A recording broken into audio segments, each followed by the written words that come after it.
Hi friends, welcome to Bookish Bliss, our virtual book club. Every week we will dig into a section of chapters in our favorite books. Let's get started. Hello everyone, and welcome to episode 63 of Bookish Bliss. We have a lot to discuss today. Yes, this week we are covering chapters 1 through 13 of Crown of Midnight by Sarah J. Maas. So you don't have to read the whole book to listen, you just have to be caught up on the chapters we're covering. Amanda, darling, what are you drinking tonight? Tonight I have a blood orange tequila high noon. You're drinking? Yes. Oh my It's fucking summer weather outside. It is. This makes me want to drink. But I also am going to stay hydrated as well. Beautiful, darling. Yes, darling. What are you drinking tonight? Well, I don't think it's a surprise to anyone, but I'm having a bubbly. Blackberry, my Blackberry, favorite. your fave. Very nice, darling. I shall cheers with the high noon. Yes. Cheers to episode 63 of Bookish Bliss and our first episode of Crown of Midnight. Yes, darling. Cheers. Just one person to shout out this week for joining our Discord. So, hi, Molly. Hi, Molly. So excited to have you here. Yes. Welcome. Don't forget, if you join our Discord, which you can find the link in our Instagram or TikTok, or if it's not working, just DM us and I'll give it to you, to join our book club. We finished reading Our Infinite Fates by Laura Stevens, and we're having a little get-together on May the 4th. May the 4th. 8 p.m. Eastern Standard Time. Yay, I'm so excited. I know, I'm so excited for our first call. I know, and it was not an expected ending. It was so unexpected, so I'm so eager to hear what everybody has to say about it. Yes, I just kept going, why? What do I need to know? I need to know what's happening. And then I found out what was happening. I was like, oh. Yeah, like completely off what I was thinking. But yes. Hey, sparks good conversation, I'm sure. That's true. And just a little bookish news. So as I talked about last episode, Bloomsbury Publishing is putting on a like this or that ACOTAR prompts for the 10th anniversary of ACOTAR. I also got in the Night Court edition, which is not up yet. I just have to figure out how I'm going to display them of the books. And I also saw, and I'm really bummed that we don't live in England, which is like another reason, because I just always want to be there, is at Waterstones, they set up in the Liverpool location a night court. Oh. And I'm like, I want to go there. Yeah. We'll just take a quick trip over the pond. Yeah, we'll just go quick. Yeah. I was thinking, because the 10th anniversary, I think, is on May 5th. Cinco de Mayo. Yes. And that is also May Day, which is Calenmai. So do we think we're going to get an ACOTAR 5 announcement with all this buzz leading up to this 10th anniversary with the Night Court edition books, this pop-up going up in Waterstones, you have the this or that ACOTAR polls going on Bloomsbury Publishing. They also posted a TikTok or a reel about them discussing like different moments in ACOTAR and like fighting over it. So do we think with all this buzz coming up that the announcement's coming? Not that I think they need buzz for anyone to be excited, but I'll be really sad if there isn't an announcement. I feel like at this point there has to be some announcement, even if they're going to announce when they're going to announce it. Yeah. I'll take it. A title, a cover design, anything. I'll literally take anything. Yeah. Even a clue about, I don't know, anything. I'll take any snippet that they want to give at this point. If not, what are we going to do? I'm going to throw something. You're so vicious. Don't make me wrap my hands. Don't make me wrap my hands. I went to one boxing class with Amanda. Megan loves boxing now. Yeah. And I'm like, but so that is all the bookish news that I have. I'm sure I could have done a bit better research before coming on, but it's been a long day. It was a long day. It's all right. We got plenty to discuss in Crown of Midnight. Are we ready? I'm ready. Are you ready? I'm ready. All right, let's fucking go. Let's fucking go. Let's get started with the good stuff and break down Crown of Midnight Part 1. So, just a little 411 about the episode format, because of course we can't do the same We format twice. can't. I think people would get bored with us too if we just I know. kept doing the same thing over I and get over bored. again. Yeah, our attention span can't handle the same Yeah. format. So we're still doing odds and evens. I'm odds. Megan's I'm even. evens. But we did a little bit longer summary this time, and then we're just gonna chat, Yeah. whatever comes to mind. Yeah. And that's it. So we're not like repeating anything. Yeah. Because we've had like little summaries, then notes, and we were just like, why not just make it all big one thing and then chat about it? Yeah, because some of my summaries in a couple of chapters, I was like, oh, I have nothing else to say after this. Yeah, so we're going to get it all up for you, all the details in the summary, and then see what we have to say. All right, here we go. Here we go. Chapter 1. The king's brand spanking new champion, scaling the garden wall of the manor house, sneaking into a window in the middle of a lightning storm, looking for her target. Forget the grand entrance. She's all about that sly climb into the second-story window.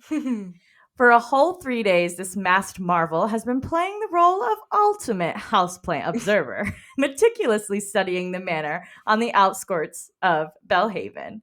Her idea of a good time was sketching window placements and counting doorknobs.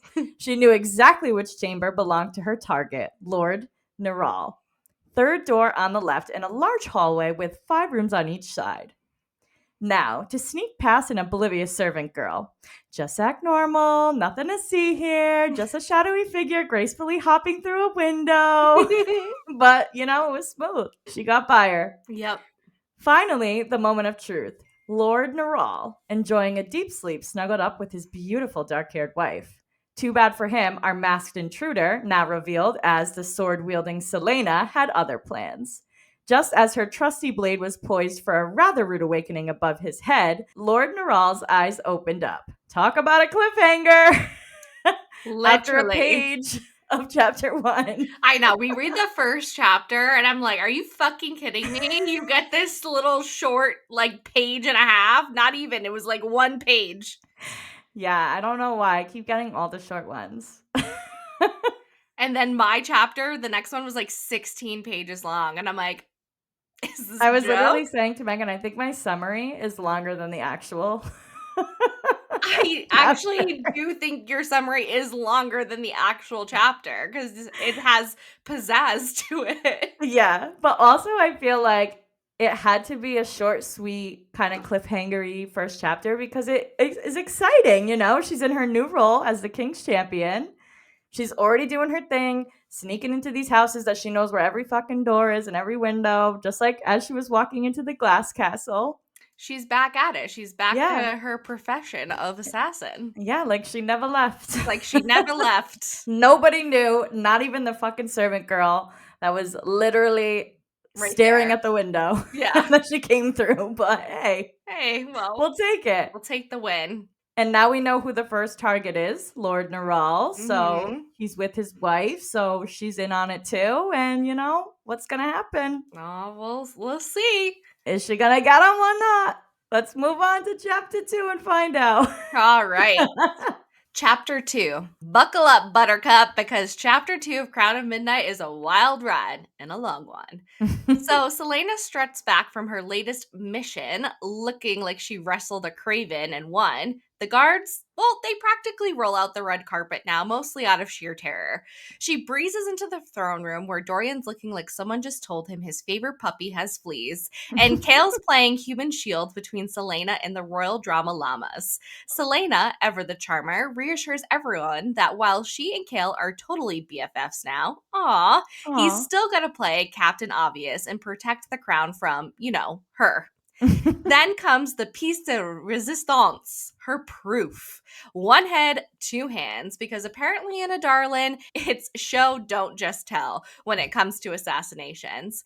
She casually mentions the rest of their bodies are enjoying a lovely swim in the ocean. Dorian, bless his naive heart, looks like he's realizing dating a professional killer might come with some baggage. Indeed. The king, meanwhile, is all doom and gloom about rebels messing with his evil plans. So naturally, Selena's next job is to exterminate them. First on the pest control list, Archer Finn. Cue the dramatic zoom in because Selena's known Archer since her awkward teenage years at the assassin summer camp. He's a Oh boy. fancy male escort who has many guards protecting him, and Selena's got to figure out how to dispatch him without, actually dispatching him. 1 month, says the king, or it's back to the mines for our girl. Dorian, still in his feelings, probably writing angsty poetry about how his badass girlfriend is also a terrifying murder machine. He wants to know if their star-crossed romance was even real. Deep thoughts, Your Highness. Later, Selena's in the creepy murder basement disposing of her evidence. Spoiler alert, no one actually died. Kale, ever the concerned boyfriend slash captain, follows her down for a debriefing. He also calls her out on her multiple personalities, Killer Selena versus slightly less Killer Selena. Turns out Kale almost went full white knight to rescue her from a murder rap that didn't even happen. They have a cutish moment despite Selena smelling like death, and she invites him to debrief her in her boudoir like a proper gentleman. Wink, wink, nudge, nudge. The big secret, Selena's playing the king like a fiddle. Nobody actually is dead. They've just taken an earlier retirement in some far off, hopefully beachy location. Because honestly, who wouldn't choose faking their death over facing the king's wrath? Selena's True. walking a tightrope made of lies, and if the king ever finds out, she's toast. Deliciously dark, slightly sarcastic toast. That was a mouthful. Oh, well, so much happened in that chapter. That could have been 2 chapters. That could have been like 4 chapters. I know. At the rate that my chapter was. So crazy. That is crazy. But yes, so our girl, even though she's the king's champion, is actually giving them a way out. I guess if they didn't take the way out, she would have to kill them. But Literally. she's hoping, with her fingers crossed, that they take the I'll get out of Dodge free card. Yeah, I think most people, if not all, are always going to choose to live than die. Right. Yeah. Unless they feel horrible about whatever they did. But usually bad people don't feel bad. That is true. That is very true. Interesting dynamics in this chapter. Kale and Selena are definitely closer, and Dorian is in his feels from the breakup. Yep. And distant. And wondering if everything was real, which just kind of bothers me because it seems just so un-Dorian-like to think that way from the Dorian we knew in the first book. Yeah. And Selena's never given him any sort of indication that she was using him, and she really didn't because he never went to bat for her. Yeah. I feel like, too, he is a prince. He's used to getting whatever the fuck he wants. Yeah. And this one girl doesn't want him. So he has to blame her. Yeah. It can't be him. You No. know? It's never the men. Never. So I feel like it's a little bit of that going on, a little bit of insecurity going on. And Selena's like, I don't give a fuck. Yeah. Where's Kale? I don't think she's saying that, but maybe. In my head, she is. Not in mine. Well, if I knew everything you knew, maybe I would think like you. That's true. I will soon, though. You will. I was just saying to Amanda the other day, I was like, can we just skip to Air of Fire? Because I'm over these first 2 books. Not that I'm over it, because it is such a really fun thing to go back. Like I said, when reading Throne of Glass, it was really fun to go back and read everything. But now that I'm excited, I just want to get to the actual plot of the story. Yeah. Well, we're almost there. We'll get there quickly, I feel. I know. That's Book true. 1 went by this. It really did. Yeah. And I guess I should count my lucky stars that we're not at the tandem read yet. Yeah. That one's going to be tough. Yeah. So we'll talk about Archer Finn instead. Yeah. Let's move for on. now. Yeah. So Archer Finn is the next target on her list. The next target, because apparently there's a rebel movement gathering in Rifthold, which is closer than I think anybody has ever been. And the king seems actually pretty worried about this movement. And he says he has a list of names that he is going to give Selena one by one until they're all dispatched of. And that first name that he has on the list is Archer Finn, which Selena was very confused to see his name on this list Yeah. because he's just a courtesan in town and he's not, one to be stirring up trouble like that in the kingdom. He kind of just makes his money, keeps to his own with his clients, and he is trained in self protection. But Yeah. I mean, she's just very shocked to see him on this list. So she's like, we need to get to the bottom of this. I need to talk to him as soon as possible. Yeah, and she knows him too, which is even more awkward because she's not just like going to scare someone and interrogate someone. This is someone that like knew her as a child. Yeah, and she's trained with him, practiced her flirting on him when she was like Yeah. 13 years old. Ew. So now it's getting really personal to her, Yeah. not these And the king random might have lords. some paranoia or something. Yeah, he's like, this is Spiraling. crazy. What are they going to do? Literally. Chapter 3. Apparently, even in her subconscious, Cain is still a persistent jerk, chasing her with glowing green word marks following him. He gets close enough to whisper her real name, causing a rude awakening that probably involved flailing limbs and a strangled yell. Meanwhile, the early bird gets the spy meeting. Lena and Nehemia have their bestie chats before the castle wakes up because Nehemia's been busy playing Queen George's new bestie for intel, obviously, and Loki freaking out about the king's undoubtedly evil plans for Eelway. Selene is convinced the king's clueless about Nehemia's double life. Otherwise, their friendship would be about as welcome as a plague of gnats at a royal banquet. Although I think he definitely knows, but we'll get to that later. Their morning gossip session turns strategic as they ponder why Archer Finn is next on the king's hit list. The king suspects him of leading a secret Get Jerkface Off the Throne fan club right here in Rifthold. Apparently, the king has a burn book of suspected rebels, and Selene is about to get a personalized kill order, one name at a time. Neither she nor Nehemia know the king's plans. Yet. Nehemia then drops some grim news. The Eelway rebel numbers in Kalakula are swelling, which her people see as a miracle considering the recent "oops, we massacred 500 of your friends" incident. Understandably, they're a tad scared. Nehemia has been trying to snag a meeting with the king about this whole not murdering my people thing, but he's apparently busy. Yeah, busy curating Selena's kill list. But Nehemia is not one to sit around sipping royal tea while her people are terrified. She's got a plan brewing. Finally, we learn Selena's morning agenda. A jog with the ever-brooding Kale, followed by a fun afternoon of tracking down Archer Finn and Rifthold. But first, the truly important task, blowing that sweet, sweet blood money on something fabulous, because even assassins deserve a little retail therapy after nightmares. Love it. Love it. Yeah, so fucking Kane might not be back in real life, but he's back in her nightmares. I know. Like, I think maybe he just goes away after this book, but I honestly can't remember. I hope so, because I'm done with him. I thought we were like, he's dead, he's done, we're over it, but I get it. She still has nightmares about everything. I know. And Kale's still in his feels, too. Yeah, exactly. Nehemia is a busy girl. Yep. Meeting with Selena in the morning and then with Queen Georgina all afternoon. Yeah, she's doing her part, Selena's doing her part, and then they're reconvening for a debrief. Yeah, and she's like freaking out because all these slaves are piling up, all her people in Kalakula, which I believe they say is worse than in Dovier, right? Yes. Yep. Yeah. And after this whole massacre, I mean, how much more can these people take? I know. It's some bad times in a darling. Yeah. I feel a rebellion coming on for sure. It's needed. We're gearing up.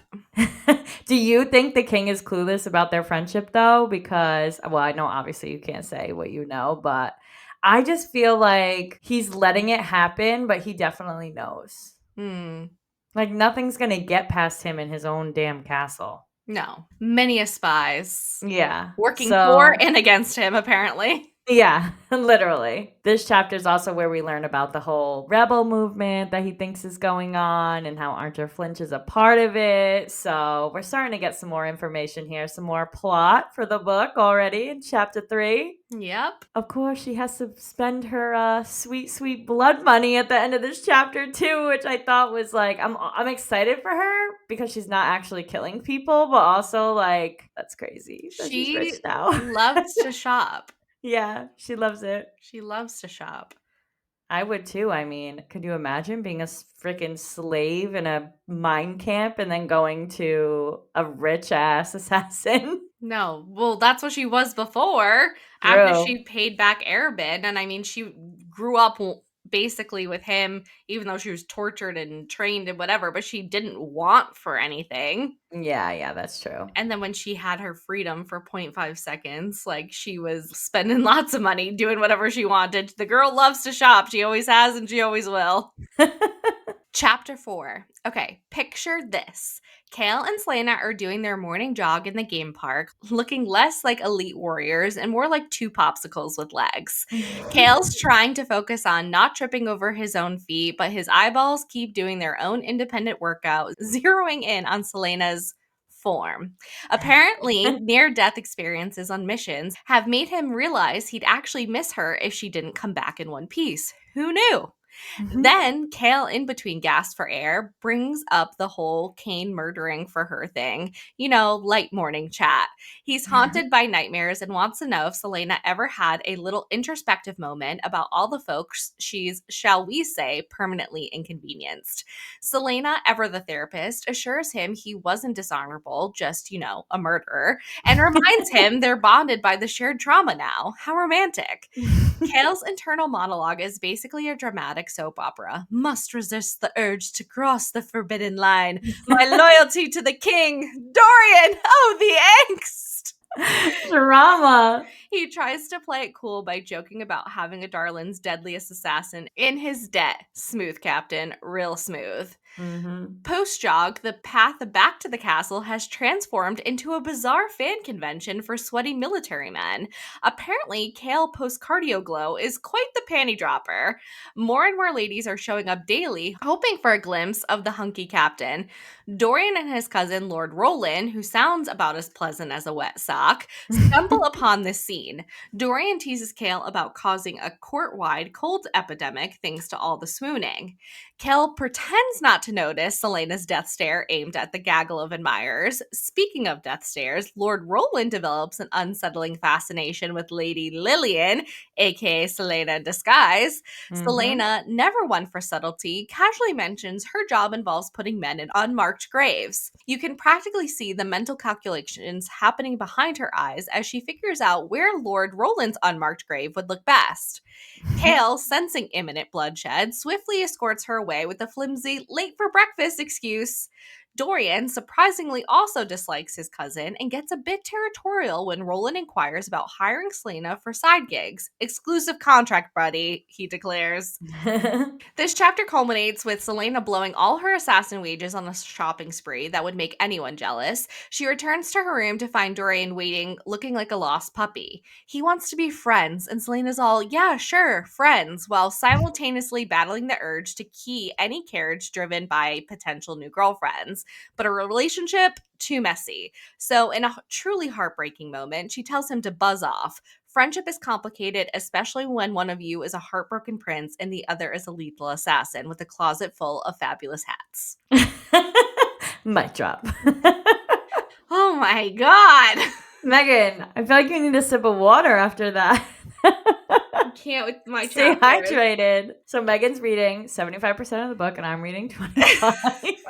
Well, you're reading them. You're just not writing about it. Thank God. Thank God. You killed it. What a Yeah. chapter. Another one, another long one. So Kale and Selena doing their running game. They're still training together, which hasn't changed. Yes. The only thing that has changed is now Kale must be like really filling out as he's getting a little bit older, because the girls who in the last book didn't seem all that like concerned with Kale. Well, I guess that's not true because someone, Yeah, when they used to go on the morning runs, there were some girls sometimes. and at the ball, I think someone was like, he's not married, is he? Yeah, But I yeah. think there's definitely more of an interest in Kale. But I feel like, don't you find that always happens? Like when a guy is like suddenly interested Into a in girl. Selena / Yeah, Lady Lillian, that they're of like, course. oh, now I need to pay attention to him. Yeah, of course. That's always how that happens. Yeah. Girls and guys. Yes. The unavailable are more attractive. But I love how he plays it off like he has no idea that these girls are watching him to Yeah. Selena. But when Dorian mentions it, he definitely is like, oh, fuck. I can't get out of this now. He's like, shit. Okay, no. Yeah. These girls aren't lining up to look at Selena, that's for sure. No, nope, they're not. Maybe to claw her eyes out, but Yeah. Like, how do we kill the assassin? yeah, literally. You don't. Dorian brings around his cousin, Lord Roland, who no one seems Yeah. to like. Ugh, Kale I don't hates like him him. either. Dorian doesn't like him, and Selena's like, I will kill you. Yeah, she's like, where can we put you next? Your Yeah. body. Yeah, I would love to murder you, but so Yep. we'll have to keep our eye out on him because he's already inquiring if Selena can start murdering for him. Like, you're from one of the smallest provinces in this kingdom, and you're worried about someone coming after you or needing to Yeah. dispatch of people? Why? As we learn later in this set of chapters too, like he definitely uses his name to his advantage and thinks he's way more important just because of his last name. Yeah, So he just seems like a little dweeb asshole to me. he is a dweeb asshole. And then really sad at the end of this chapter with Dorian getting his heart broken for like the umpteenth time. I think we'll see the Yeah, series. poor Dorian. I love Dorian. I love Dorian too, but I feel like he's got to get over it a little bit more. Like they've only known each other for what? Maybe a year tops Yeah, but at he this point. definitely still knows more about her than Kale does, just Yeah. from like their conversations from before. And I think, I don't know, Dorian, it's really hard for me to like obviously like say my true feelings Yeah. about it, but Dorian is like probably one of the top men in all of SJM's books and is Ooh. probably like he's definitely in top 5 if not top 3 for me. Wow. I mean, And I it don't may get it not yet, to but be it may not honest. be and it may just not be for why you think. Well, it can't be because I literally can't think of one reason why he would be up there with Reese. I don't know. I don't see it yet. I mean, I like him and I think he would be a great ruler. But I agree with Selena here that the logistics are Oh, messy. a little Un too messy right Too now. complicated. Yeah. But I said I like him for reasons that you might not think. So, Okay. we'll leave it at that. I'm still a Kale gal right now. I'm not saying I don't like Kale, but he's not as high up on the Yeah. list of men for me. And I think Amy commented like on our final thoughts episode on Spotify, like, I'm here to stand up for Dorian. I'm like, don't worry, Amy. I got you. I will always defend Dorian.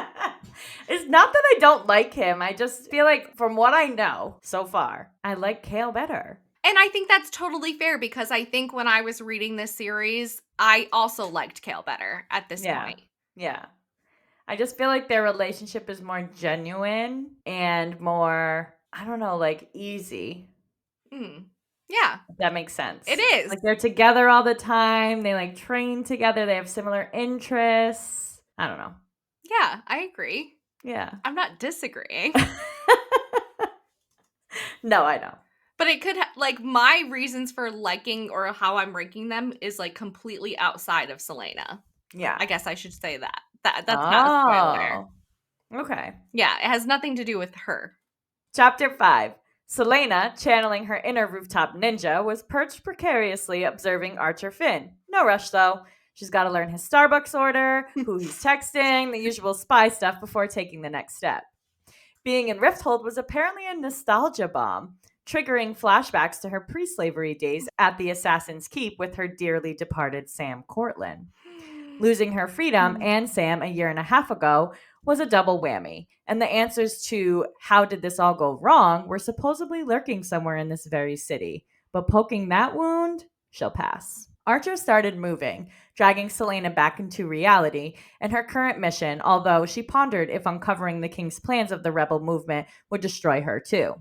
Later that night, Selena had set up shop in Kale's room. Apparently, her own room was haunted by Elena, Kane, secret passages, and general I need to get the fuck out vibes. Kale, ever the curious cat, wanted to know what she was up to. Selena explained the whole gather intel before assassinating concept, and if there is a rebel conspiracy, might as well get the deets, right? Kale then accused Selena of snoring like a hibernating bear, rude, so she cleverly deflected by asking about his intense dislike for Roland.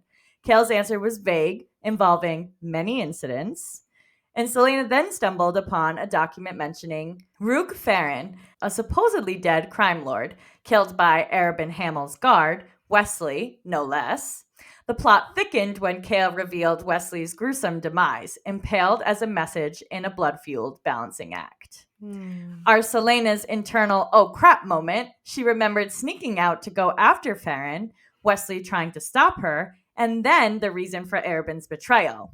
One day she would make him bleed and suffer some serious payback. Kale, bless his oblivious heart, just wanted to know why Wesley went after Farron. Selena, with a pang of grief, admitted it was revenge for Sam. Kale, though, offered some comforting words about Sam wanting her to live. Then the emotional floodgates opened. Kale confessed his own heartbreak over a girl named Lithian, who chose Roland, a Haviljard, naturally, over him. He even asked Selena if Sam loved her, to which she replied with a heartfelt yes, very much. Bedtime rolled around, and as Kale walked Selena back, she told him that anyone choosing Roland over him was the greatest fool who ever lived. Oh. Sleep was a no-go thanks to the Sam-induced feels, though, so Selena headed to the library. But plot twist, a shadowy figure in the doorway, all black cloak and hood, gave her the heebie-jeebies. An animalistic sniff, and her amulet started glowing blue. Selena blinked, and poof, the hooded creep in glowing was gone. She hightailed it back to her room, her brain now a chaotic mix of dead boyfriends, creepy figures, and the king's sinister plans. Sweet dreams were definitely not on the menu. No. That was a little packed chapter. I know, your so first far. one. Whew. Take Let a me sip. take a sip. So I thought it was interesting that she mentions, the whole Sam Cortland thing as she's stalking her prey in Rifthold. I love Sam. The more he's mentioned, the more I'm like, okay, I'm ready to know about him. Yeah, and I think it's really fun, not fun, because it's definitely heartbreaking, I think, to read it this way, where you get little snippets in Throne of Glass, and now you're getting more information here, and then obviously we know that in the next book, when we're reading Assassin's Blade, Yeah. we get the full punch to the gut. So I think it definitely gives it more of an emotional impact reading it that way. And I know there's a big debate on when you read this book, but I think to me, it had the most impact on me for my story reading. I think there's not a wrong way to do it. I know some people who have read it after Air of Fire, but I just think like Air of Fire just starts a whole other plot to this series. And Yeah. so it's good to kind of wrap up the first like 3 in a nice little bow before moving on to the end of the series. Yeah. But I love Sam. Aw. I can't wait to learn about him. He seems like a really good guy, even though he was an assassin. Yeah, but Selena's great and she's an Yeah, assassin. exactly. How about how Selena had set up her shop in Kale's room too? So they're like spending time together training, spending time together studying. She's like scared to even be in her room because of that nightmare. I know. And I don't know if she's necessarily like scared because she's an assassin, but she definitely is an avoider and she's avoiding Elena. And Yeah, she's like, she's like well, freaked out. if I'm Yeah. with Kale in this room, Elena's not going to just pop up in here. Also, I found it interesting that they bring up tapestries in Kale's room too, and I'm like thinking, like, does he have a secret opening in his room I'm sure too? he does because he's the captain of the guard. He needs to get around. Right? So I'm like, I feel like he has to have one. I think so too. Now we get a little bit too of the backstory of Wesley. Yes. Arabin's personal guard. Yeah, so she stumbles upon this document that mentions Farron, this guy who is a crime lord, and Kale knows that he's dead, which Selena didn't even know. Yeah, she didn't know. But she knows the whole story of kind of what happened leading Kale, up to his death. yeah, because he's the one that killed Sam. Yeah, so it's a whole this revenge thing. So I feel like he's coming up more and more, and now I'm like itching to know. Okay, Oh, Sam or Arabin? both. I feel like they're both. Well, obviously Sam is dead; he's not coming back. But I feel like Arabin definitely going to make an appearance real soon. Well, yeah, there's just like no way he was ever going to just be mentioned this much and then never pop up And in the then story never, again. yeah, exactly. Well, also, we have to learn about him before he comes into the story, and this is like perfect ways of doing that. Yeah. It was really nice. And I like that even Selena is like, oh shit, Wesley tried to stop her from going to get revenge on Sam. He knew it was a trap. And like Yeah. this guy ends up dying because of it at the hands of Arabin. Right. So like if that was her, would he have killed her? Probably. She talks Probably. about this like betrayal here. Is Yeah. this the betrayal? Him killing Wesley? Or is it something else? Yeah. No. Obviously betrayed his personal guard, and then what the fuck did he do to Selena? I need to know. Slash Sam. Slash Sam, yeah. Also, this is why I like reading it in this order because, I mean, you couldn't have read it in the order if you read it in publication order. Like, Assassin's Blade wasn't out before Throne of Glass.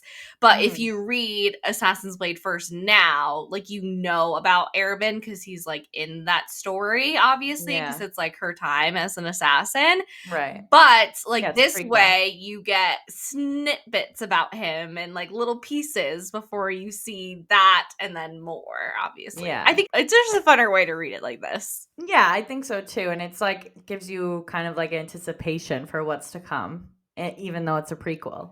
Yeah. Because you know some shit went down. Yeah, for sure. I love that Kale too is saying that Sam would have wanted her to live and kind of comforting her in this moment, which just makes me like, oh, for Kale. Yeah. Always got to throw my Kale love in whenever he's in a scene. And how about how he fucking hates rolling over a girl? I get it, but like, oh, I was hoping it was a little bit more deep than that. Well, I think he's just like a douchebag to begin with, and that Yeah. probably was just the final nail in the coffin. Well, he loved this girl too, which I'm sure as a young man in love, you are like literally feel like you're stabbed in the heart when you find out the girl doesn't love you. And then you're emotionally scarred the rest of your life and hurt every girl after. So We have no idea from experience what that feels like. yeah, I'm like, Did I send you that TikTok that was like the guy, like the girl saying, like, oh, this guy is like, you didn't deserve to be treated like that. You deserve to be treated like this. And it's like poof, and he like and I was like, why is that just the absolute truth? It's like literally. But then Kale walks her to her room, and of course she can't sleep because she's been thinking about Sam all day, even while she was stalking Archer earlier. So she decides she's gonna go to the library, and then this fucking creature thing, I don't even know what to call it. We don't know. It was standing upright like a person, but it was growling. Yeah, like an animal and sniffing her. So I'm like, ew. If that was a guy, that's fucking weird. Take me on a date first. I kind of want it to be like a monster at this point. But yeah, so that was a twist that I was not expecting at the end of this chapter. A little bit of magic. Did you say magic? I did. Oh, shoot. Chapter 6. Selena is in full denial mode about the creepy library specter and the Eye of Elena's glow up. It's got nothing to do with the king, obviously. Just a coincidence that's also eclipse night. Nope, nada. She definitely doesn't want to go chat with a dead queen in a creepy tomb, but logic, that annoying buzzkill, is telling her she needs answers after that spooky library meet cute. As she reaches for the tomb door handle, expecting the usual cold stone, the skull knocker decides to break the awkward silence with actual words and eyes that definitely follow her. Selena's brain short circuits for a solid 5 seconds. Did that skull just talk? She probably wonders, momentarily forgetting all the other bonkers things she's encountered lately. Mort, the talking skull, is immediately judgmental. Apparently, you're supposed to knock on a talking skull door before barging in. Rude. He's also been patiently waiting for Selena to reach a sufficient level of weird things are normal now, and her current state of shock is a major disappointment. Plus, he finds her chosen alias, Selena Sardothian, hysterically ironic. Skull humor. It's a thing. Then the anticlimax. Elena's not home. Mort says she's still recovering from her magical hangover after helping Selena win murder games. We get a brief history lesson about King Brandon's emo tombstone inscription and King Gavin's truth serum sword. Mort finally drops Elena's message, which is essentially, guess what? You're the chosen one. Sorry for your luck. Apparently, the creepy crawlies Selena's already dealt with were just the kiddie pool of evil. Big scary Aurelia eating evil is on the horizon. Selena, in peak not my problem mode, tries to pass the buck. Mort, however, is all about destiny and responsibility, which goes over about as well as a cat in a bathtub. The world's already a dumpster fire, Selena argues, because why aim for optimism? Mort tries a sympathy bomb about her parents, which detonates into a furious threat about his impending decapitation. Selena, thoroughly over this conversation with a talking skull, storms off, leaving Mort to ponder the lack of respect for sentient skeletal door knockers these days. He's so sassy, but also skull fucking doorknob talking magical thing. Mort, I was literally obsessed with this chapter. literally obsessed, and that his name is Mort. It's like the most perfect name for a skull door knocker. Literally. You couldn't ask for a better name for a skull door knocker. How many times Mort. should I say skull door knocker? Good old Mort. Good old Mort. Telling us all the history we need to know. But it's just so funny how Selena's like, I know I need to go down into this tomb to have this conversation with Elena because this was clearly something suspicious and something evil since it was growling at her like an animal. Yeah. But when she gets down there, it's like almost like she's like, oh, I want to take back this like responsibility that I'm now putting on myself by coming down here. Like nobody forced you to go down there. No wind pushed you down the tunnel. You walked with your own free will down to the tomb. And then when you don't like a talking doorknob telling you that it's your responsibility to find this evil that's still lurking in Aurelia, you're like, nope, not my problem. Like, take backs. Like, you went down there. Yeah. I think she wanted Elena to just tell her what the fuck's going on. I mean, she kind of did. She's still recovering, as Mort tells us, from helping out Selena. But she had a message for her that Mort delivers, and Selena didn't like that message. Yeah. I feel like her animosity comes from her not being direct. Elena not being direct. Yeah. Unless it was her that said it, she's never going to be satisfied. Even though I would think it's so cool to talk to Mort. Yeah. But I would rather talk to Mort than Elena. Yeah, than a fucking ghost or whatever she is. Whatever she is, in between worlds. Yeah. Scary. But definitely some more magic in this section. Indeed. I love it. I can't wait to get to more and more of it. I know, but Selena's gotta buckle up, Buttercup, because she's gonna take on all the big bads, unfortunately. But also some more sketch around her name I know. and her parents and her destiny. Mm-hmm. Some foreshadowing. Indeed, you took the word right out of my mouth. That is all. There was a comment in one of the earlier chapters, too, about Cain in her dream saying something about her real name. And I'm like, Chapter 7.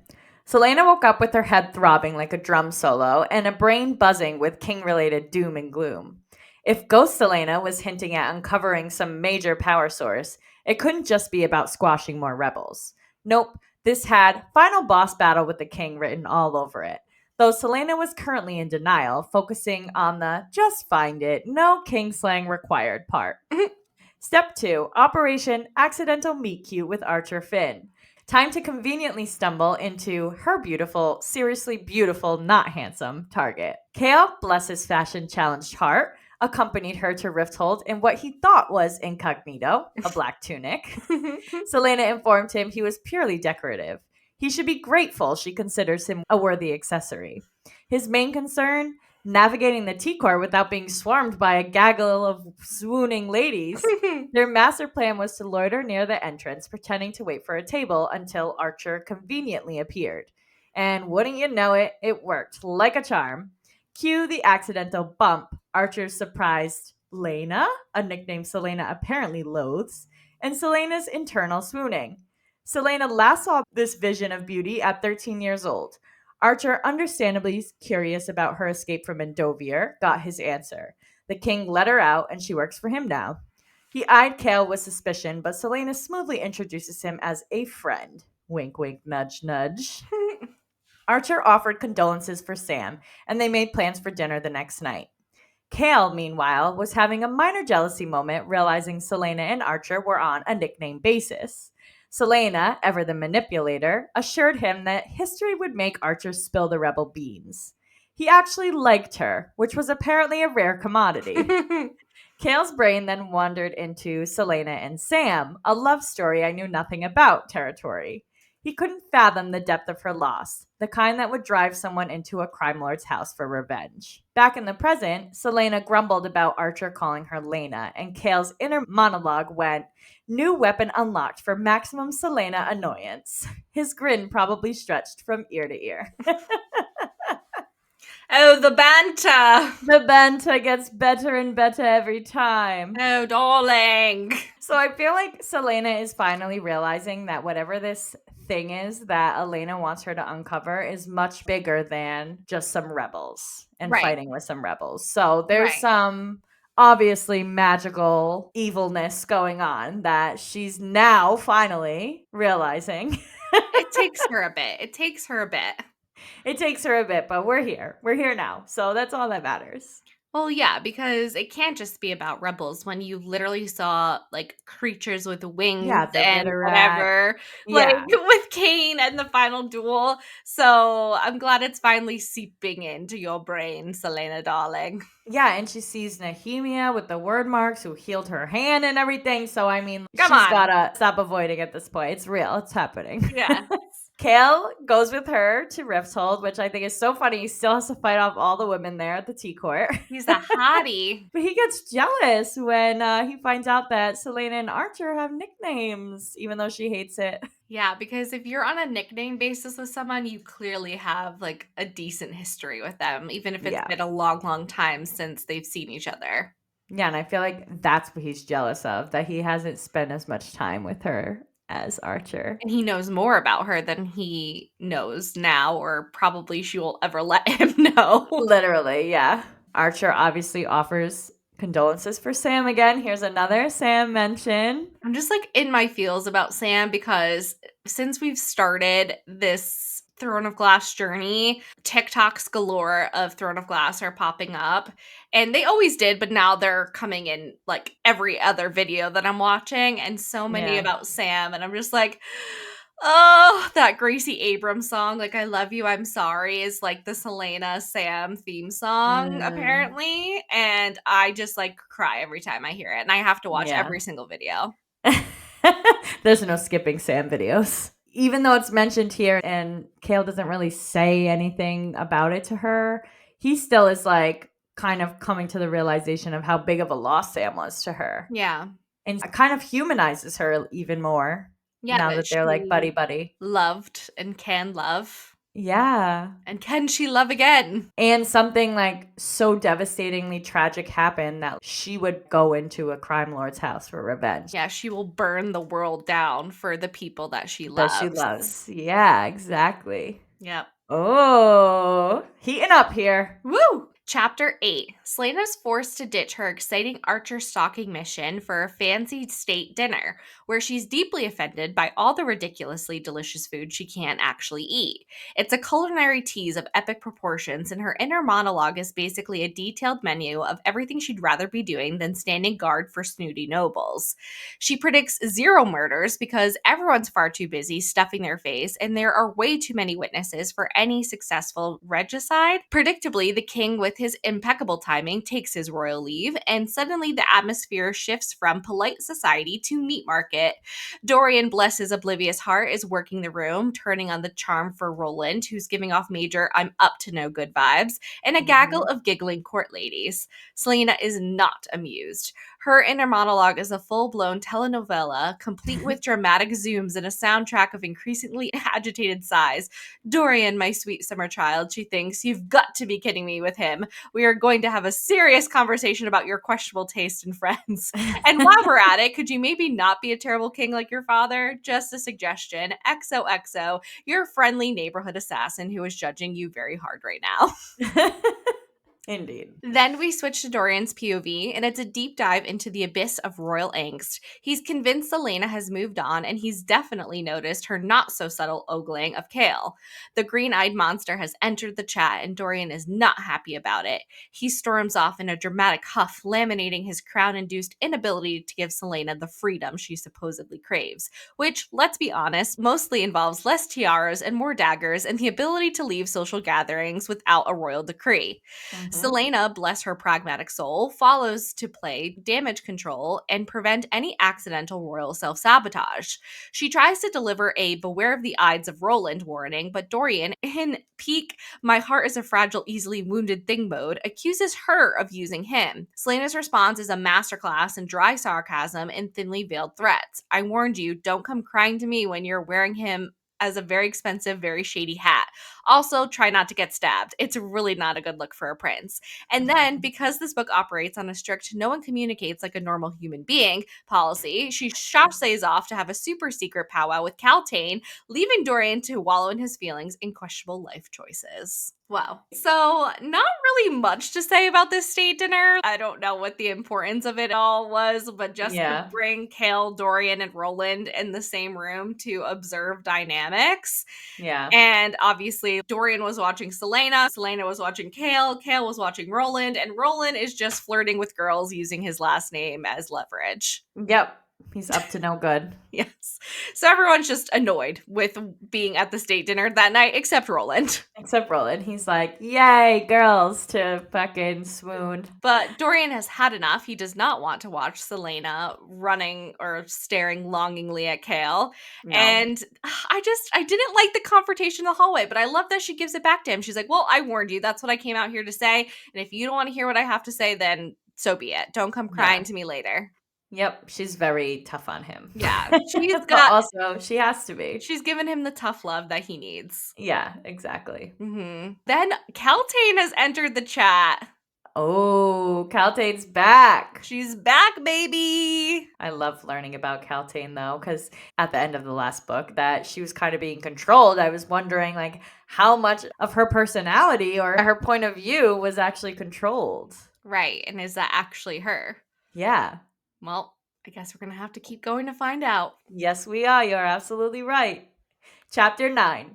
Selena's visit to Caltaine's cell started with a classic, come back tomorrow, I'm busy being imprisoned vibe. But after some not-so-gentle persuasion, Caltaine dished the dirt on Roland Havilyard, untrustworthy, with secrets that would curdle your stomach. The full expose, however, was locked behind Caltaine's cell door. Selena briefly considered a can of whoop-ass, but then noticed the telltale wrist bruises. Parrington's visits were apparently a blind eye situation for the guards. Mental note, tell Kale about Parrington and the blind guards. I love Selena. She's still a girl's girl at the end of the day. No, for sure.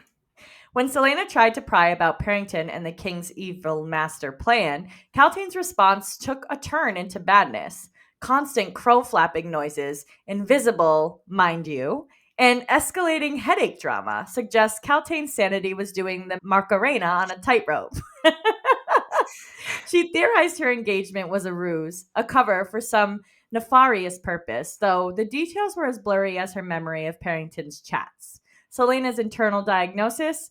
Full-blown crazy town. Feeling a sudden chill, Selena tossed Caltaine a black cloak. Caltaine clutched it dramatically, proclaiming, something is coming and I am to greet it. Breakfast with Nehemia involved a Tales from the Dungeon segment starring Caltaine. Nehemia, understandably incensed by the royal mistreatment of their own, shuddered to think what the king was doing to her people. Good news, Kale had dealt with it. Armed with raw knuckles and a promise of new dungeon staff, Nehemia then launched into a nostalgic monologue about the good old days of honorable courts where loyalty wasn't just fear-induced obedience. Apparently, Priya Darlin takeover Terrason was the poster child for this honor, boasting ridiculously powerful, brave, and loyal warriors in King Orlan's inner circle. Hence, Terrason being public enemy number one for the King of Adarlan. Nehemia wondered if another such court could rise again, mentioning Gwendolyn's old school ways, but also their convenient see no evil, hear no enslavement policy regarding Adarlan. Meanwhile, Roland, still can't be trusted Haviljard, was now Nehemia's babysitter slash handler because she was being too proactive about her enslaved people. Selena and Nehemia, despite their pressing royal appointments, were locked in a silent battle against the allure of staying in bed all day. Royal life, so demanding. So demanding. Whew, a lot in this chapter as well. They're so short, but also so jam-packed, it's crazy. Yeah, it actually gave so much information Yeah. in this chapter. So we start with Roland Haviljard. He's untrustworthy, and these secrets that would curdle your stomach. Tell me more, Caltaine. Yeah, what else do you have to say, girlfriend? What have you heard? I mean, she's being smart. She's like, I'll give you a little, and then you get me the fuck out, and I'll tell you everything. Yeah. But we don't have time for this. We need to know. Yes. And I love that even though Selena wants to fucking open a can of Wallop her, on Caltaine here, she still gives her a cloak. And she still is thinking, I got to tell Kale about this because no woman should have to go through this. Yeah. No prisoner should have to go through this. No. Yeah. And I'm a little surprised that she thinks that Caltaine is full-blown crazy town after mentioning these crow flapping noises and these headaches. Like, didn't she... Well, I guess maybe she didn't know because we're kind of in Caltaine's point of view when that stuff happens too. So maybe she's not as aware as we are. Yeah, that Caltaine was seeing the monsters that Selena saw during the final duel. Yeah, so maybe she really does think she's crazy, but obviously we know she's not crazy. But I think with everything that's weird that's going on, I feel like bells and clicks should be dinging and clicking. Yeah, dinging and clicking. Like, hello! Light bulbs should be flashing. Yes. But I don't know, maybe after the second meet and greet, things will start clicking for her. Maybe. And Nehemia is also pissed about how they're treating Caltaine, but not for the same reason as Selena is because she thinks, okay, if their own people are being so poorly treated like this in prisons and in the dungeon, what the fuck is happening to these Eelway rebels in Kalakula? Can't be good for them there. Right. But at least we can get a win for Caltaine. Kale has switched the dungeon staff for her and roughed up a couple of the guards that were down there with his bare knuckles. So hell yeah. At least Caltaine will be good for now. Yes. We'll get to the Kalakula slaves later, I'm sure. I love learning about Terrason too and how they were so loyal and powerful and trustworthy. And obviously that made them public enemy number one because if you take down the strongest, then all the weaker will follow. So we get this mention of Wendlin, and you know me, I went right to the map. But they don't care about the evil. They're like, we're not involved. We're not going to get involved here. Yeah. At least for now. Maybe they don't know. Yeah, maybe they don't know the extent of it. It's not like we have social media. Yeah. There's times where they know what's going on across the sea. Yes. But I feel like the mention is purposeful there. For sure. Poor fucking Nehemia has to deal with Roland now as her babysitter. That's scary. That is scary and annoying. I feel bad for Nehemia, but also I feel like she can handle him. So don't like it at all. We'll see how that goes. Yeah. Chapter 10. Dorian and Kale are beelining back to the castle, sneaking through the kennels because Dorian's trying to avoid his little brother Holland, who's back from boarding school and apparently thinks talking back to the crown prince is a fun hobby. Dorian's thrilled about the upcoming dinner in Holland's honor, not. And Kale's just marveling at how his own brother never dared to sass him like that, probably because Kale gave up his title, which his family is still salty about. Kale drops the bombshell that Selena will be skipping the festivities to have a cozy dinner with Archer Finn, which Kale is totally fine with. Nope, not worried at all. Dorian, who is enjoying a brief Selena-free moment, suddenly finds things getting awkward again. He tries to reassure Kale that Archer isn't going to steal Selena away, prompting Kale to give him a look that says, "Is that really what you think I'm worried about?" Meanwhile, Dorian's thinking everyone can see the connection between Kale and Selena except, them. Of course. Speaking of Selena, she's apparently decided to dress to impress or possibly incite a riot. Kale is deeply displeased with her outfit choice and the fact that she casually mentions not coming back to the castle that night, heavily implying she's going to be, shall we say, indisposed with Archer. Archer, for his part, is a very appreciative of the dress and lays on the charm thick enough to spread on toast. He also has debts to Caleres, who taught him his trade, just like Arabin taught Selena. It's a regular school for assassins and other things. After Ooh. dinner, they share a carriage, and Archer, feeling bold, invites Selena in, emphasizing that this is his choice, not work. He's practically giddy about finally paying off his debts and achieving that elusive thing called freedom. Selena, who remembers freedom as that fleeting, glorious moment between near death experiences, then drops the bomb. Surprise! The king sent me to kill you. Damn, I wish I could be a fly on the wall in that fucking carriage. Literally. Too So, funny. I don't have too much to say about Dorian and Kale, but they're just gonna need to have a conversation soon about how each one of them feels about Selena to get Yeah. that off the table. Yeah, I agree. Holland, Especially because they're besties. Like, we gotta yeah, talk about it. you can't let a girl come between you. No, never. Never. Holland is back, which is slightly terrifying because he's an evil little demon. I always forget that he's 10. Like, he's literally fucking 10 years old. Yeah. And And they're, like, describing him as this evil motherfucker. he hates animals. Yeah, no kidding. He's a fucking psychotic. Literally, he's scary as fuck. He's a serial killer. He's literally the king's son. He's 10 years old, I can't. And then Selena's dress with the low cut front and the low back. She wants Archer to have a loose tongue tonight. Yes.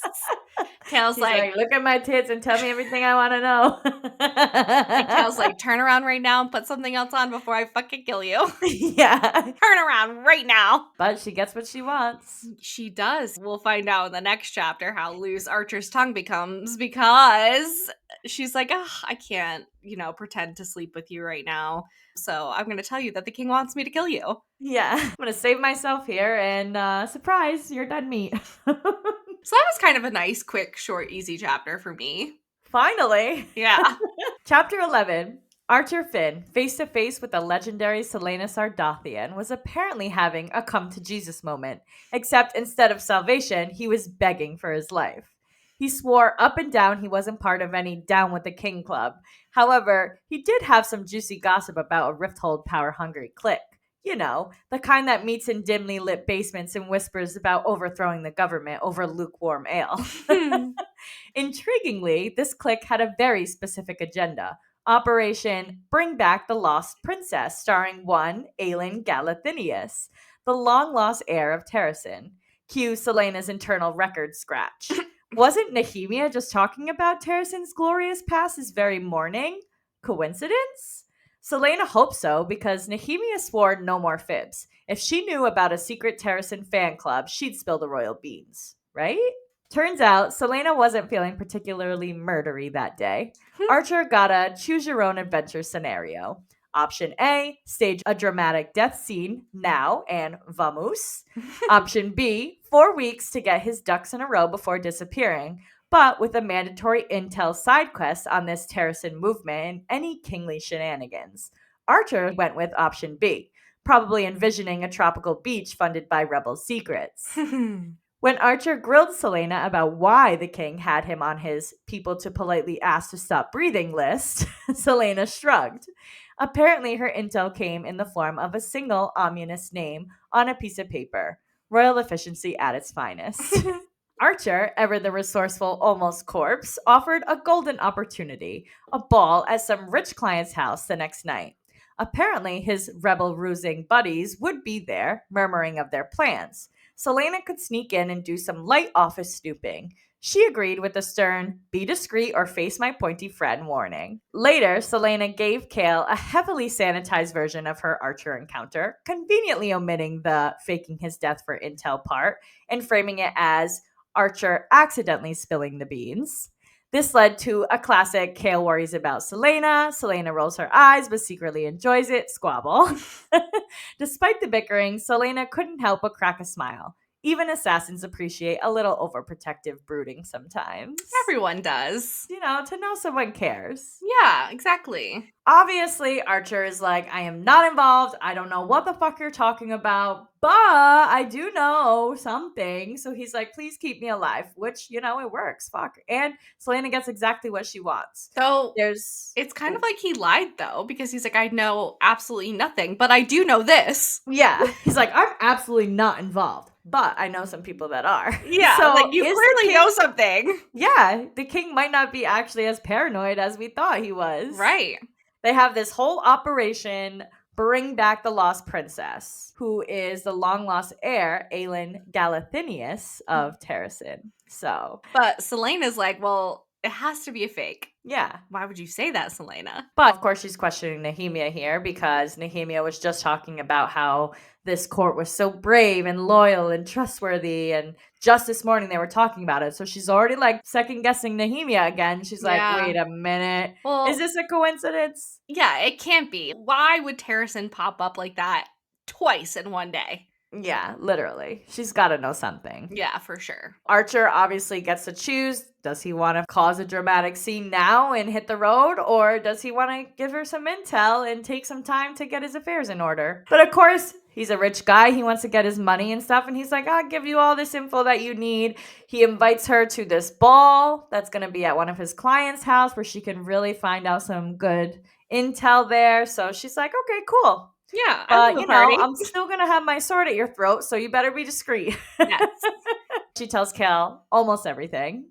Obviously, not about the part where she's going to fake his death for intel, but basically tells him what he needs to know in the moment. And then we get this cute little moment of them at the end where she's kind of enjoying the little overprotectiveness. Yay, just making me smile. Making Okay. Amanda smile. Thanks, Kale. Love ya. Love ya. Chapter 12. Selena arrives at this fancy shindig on the Avery, a masquerade ball at a riverfront estate. She's Ooh. rocking a swan costume because subtlety is for other people and is relieved that Arabin and Lysandra, aka people she'd rather throw into the river than make small talk with, aren't on the guest list. Her date for the evening, Archer, is decked out as a wolf because apparently everyone's embracing their inner animal. The party's at a house of Archer's client Davis, who's supposedly a bigwig in the anti-king movement. But Archer's eavesdropping reveals that Davis and his buddies are mostly just complaining about the king over drinks and scheming about how to install a puppet queen they can manipulate. Your typical rebel stuff. Archer does give them credit for saving people from the king's executioner, and Selena wonders if Kale is in the loop on any of this, and if not, who's in charge of torturing traitors? Inquiring minds want to know. Archer leads Selena to Davis's office, and while he's distracted, she does some light snooping. She finds a book on word marks because apparently ancient magic is a popular coffee table read, and someone's written a cryptic message in it. It is only with the eye that one can see rightly. Ominous. Ooh. Suddenly, Davis strolls in because apparently he's the only one with a key to his own office. He realizes Selena's been rifling through his stuff and decides to handle the situation with a good old-fashioned poisoning via dagger. Selena, though, is not one to go down quietly. She manages to fight him off and kill him because that's just how she rolls. Now Selena in a race against the clock as the poison kicks in. Her thoughts are all about finding somewhere safe, preferably not face down in a ditch. She barely makes it back to the castle and collapses in Kale's office because of course she does. Kale naturally comes running and she manages to gasp out that she's been poisoned before losing consciousness because nothing says I trust you like vomiting poison in your office.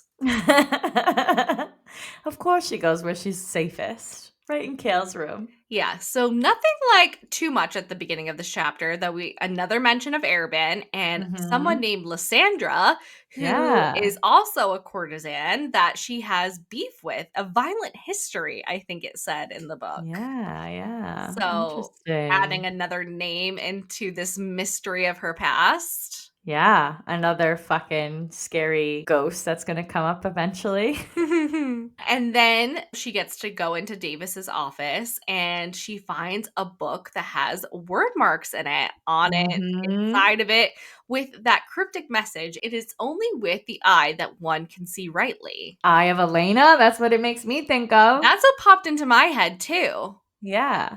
Like maybe she has to use it to read the book to know what it actually says. Ooh, interesting. Great That's what I was prediction. thinking. Yeah. I mean, thanks. Like, toss, toss. But when I was reading that message, it just reminded me of, because my mom's reading Iron Flame right now, and I just keep saying, secrets die with the people who keep them. And Yeah. so that just like is what reminded me when I read that line. So they must not know what the hell is in the book, because if they don't have the Eye of Elena, going with my theory here, if they need that, then they don't even know what the fuck Right. it says or what it's all about. I think that they know that they're holding on to a valuable piece of information, but they might not know exactly what it means or what they need to do with that information. Yeah, because we know they're obviously trying to get back the lost heir. Mm-hmm. So they're thinking, at least I'm thinking that they're thinking that they need some kind of magic to help find her. Right. Davis strolls in and he's like, my housekeeper doesn't even have a key to this Okay. room. Because Selena Yeah. tries to play it off like, oh, the housekeeper let me in because I was crying because my fiance left me for another woman. Oh my God. Yep. But And he ain't buying it. no, her acting skills are fantastic, but he's like, yeah, no one else has this key but me. So you're a dead bitch. Yeah. She's like, you're a line schema. So he stabs her or cuts her with a dagger that is cloaked with Goriella. Yes. And it paralyzes you. And that was the same poison that was used on her the night she was betrayed. Interessante.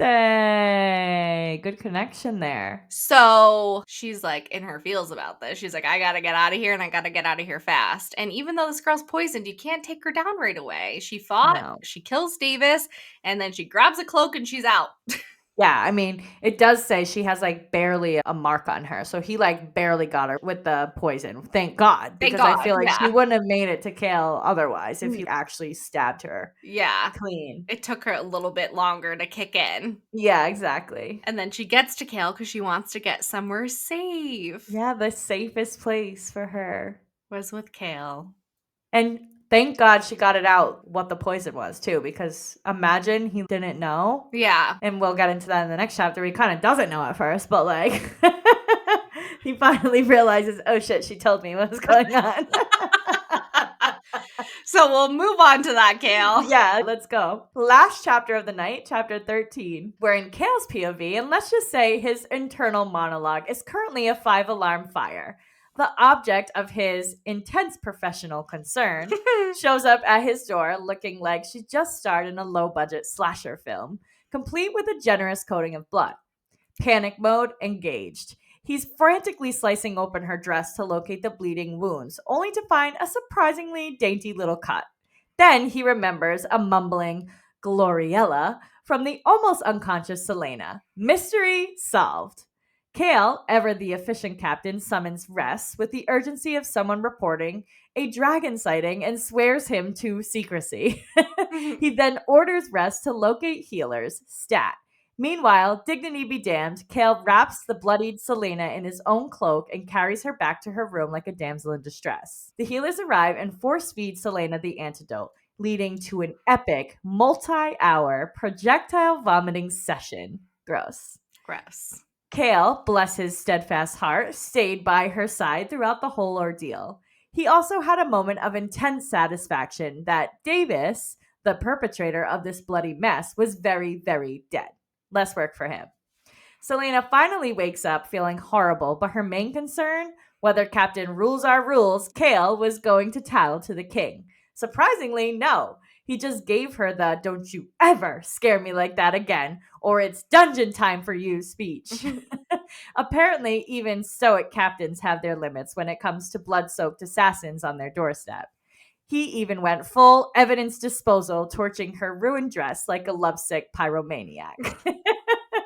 Selena, meanwhile, has a vague recollection of needing to reach a safe place, and her subconscious apparently has a GPS set directly to Kale's door. The whole spewing her guts out all night thing, fuzzy memory at best. So she doesn't even remember That's probably puking for the all night. best. Yeah, literally. Kale is freaking out when he sees her. Could you imagine just the woman that you love, that you have not even confessed any of your feelings to yet, shows up with blood all over her, looking like fucking Carrie? Yeah, no. He was probably freaking out, He but of was course, freaking out. yeah, he didn't even remember at first the Gloriella. But when he finally sees that it's not her blood, it's somebody else's blood all over her, she has this measly little cut. He's like, okay, yeah, she's poisoned. Let's get the healers. What a man, just to like not be fully listening. Of course not. He has his own priorities, making sure she's alive, making sure she's safe, and then listening to her. Yeah. The healers arrive and force feed her the antidote. Thank God. She's puking, but it's the worst of it. She's not going to die. And Kale sits with her through the whole thing. Are you kidding me? Are you kidding me? I'd be like, okay, she's going to throw up for 3 hours. I'll see you in 4. Yeah. No pukey for me. Yeah, that's If disgusting. you need a bucket, here you go. I'll bow. I'll be back. I'll be back. Yeah. And I love that he's going to keep her secret. He's not going to tell the king that she was almost caught. He's like, don't you ever fucking do that to me again. Like, he's just showing her how much he cares for her in this little scene. I love it. He even fucking disposes her dress, makes sure all the evidence gone. Kale knows that Davis is already dead, so he's like, don't have to worry about that. It's all good. And then when she finally wakes up and she's done puking, she even is like, oh, I came to Kale's room. That's the safe place that I thought. Even her subconscious is thinking. So, oh shoot. Yay, we're heating up in this story. Oh shoot. But before we close out this episode, I gotta bring it back to our regularly scheduled segment. Fast Magic. Fast Magic. Yay! Short, simple little section. Only 2 bullet points for this one. But hey, we're starting to get back into it. So I'm here for it. Yep. We have the creature in the library doorways and the eye of Elena glowing blue. And we have Mort, the brass skull knocker, can fucking talk. I love it. Can't wait to learn more from Mort. I love Mort. We do get some more talk about the word marks with the dream and the book that she finds in Davis's office, but so far we don't really have any magic happening yet, but yeah, coming, I feel it. It's coming. I can't wait. Yes, Mort did say that magic is not gone. The old spells are still there. Just new magic has taken a little nighttime rest. Yeah. Interessante. Good point, Megan. Some things for us to think about as we continue on. For sure.